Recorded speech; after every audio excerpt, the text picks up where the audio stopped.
You still say that autism is caused by vaccines? Yeah, autism is caused by vaccines. And by the way, CDC's own data, they did a study called the Verstratton study in 1989. And they looked at the hepatitis B vaccine. They looked at children, and from the biggest database in the world, the Vaccine Safety Data Link, they looked at children who got the hepatitis B vaccine during their first 30 days, and they compared those to kids who got it later or didn't get it at all. And there was a 1,350%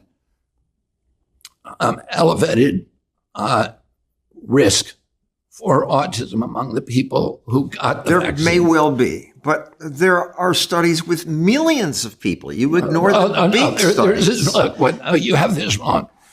There's a series of about 13 studies that were done by people we call biostitutes.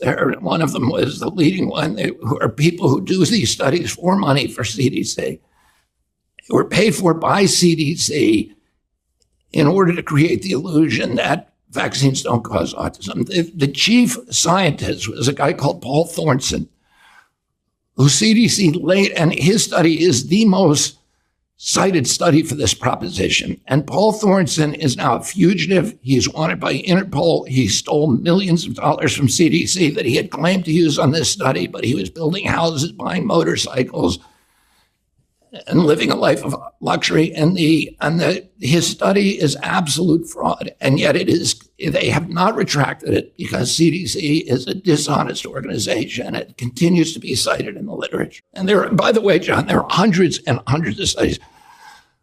I've written a book, if you're interested, called I'm Aerosol, Let the Science Speak, that has, I think, 1,400 references in it, over 400 studies cited that link autism and other related neurological injuries to vaccines. There is no question about it. If you actually read the literature, if you listen to what the propaganda that CDC tells you, yeah, vaccines don't cause autism, because it's propaganda. This is a captive agency that is intertwined and owned by the pharmaceutical industry.